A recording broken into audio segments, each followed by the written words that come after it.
Hey guys, I'm glad to have you back with me here again today. I'm going to continue on with my information sharing to you about being a real estate investor. Today, what I want to focus on is the landlord's customer, okay? It's about the customer, right? I mean, how much do we hear that out there in the business world to take care of our clients, take care of our customers? Who's our customer when we're a landlord? It's our tenant. What we're doing in taking care of the customers, we're taking care of our income stream.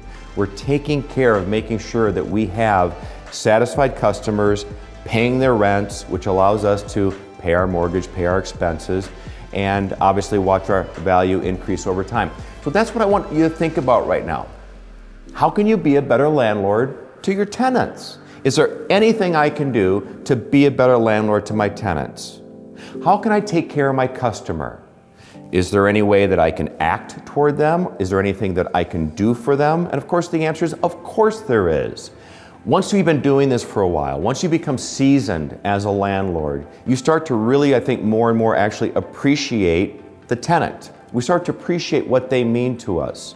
Now, don't get me wrong, there are a lot of crusty old landlords who can be rather difficult to deal with. We understand that.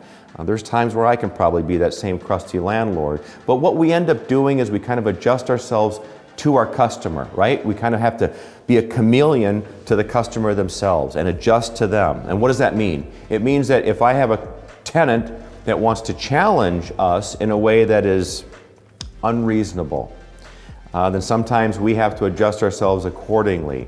We can't let a tenant get in the way. We can't let them get in the way of safety, the quiet enjoyment of other tenants within the building, certainly obviously the paying of the rent and taking care of their expenses. But here's what I think is really important. We get back what we give out, and the same thing holds true in this business. And so I've always taken a lot of pride in being able to take good care of our tenants, to show appreciation to our tenants.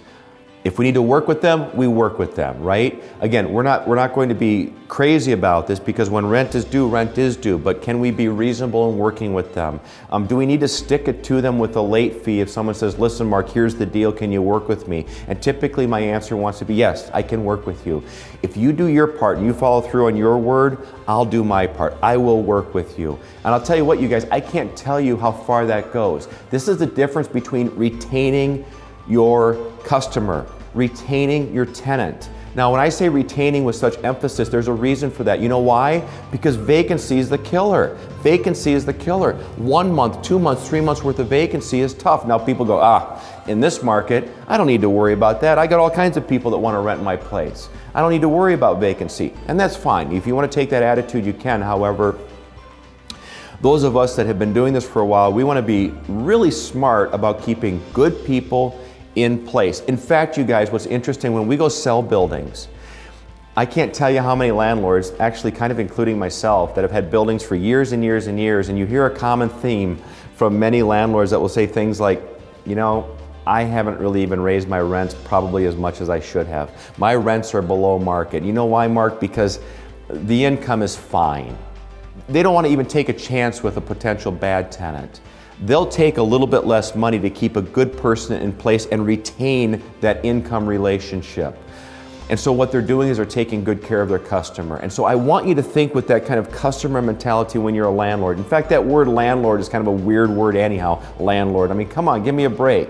All right? We're a business owner. We're a property owner, and these are our customers. And I hope you'll look at your tenants maybe a little bit differently. During the holiday season, maybe express your thanks to them. Maybe when it's a renewal period, do something for the tenant to show them your appreciation. And by all means, be timely in your repairs. If something's wrong with the apartment, get in there, get it fixed promptly, because that too is such a key piece for retaining a good customer, retaining a good tenant, is to show them that you're not going to ignore their requests. Yes, I know there's going to be some tenants that are going to push that and they're going to be very high maintenance and difficult, but that's not what I'm talking about here. Most people are good people. Most tenants are good tenants.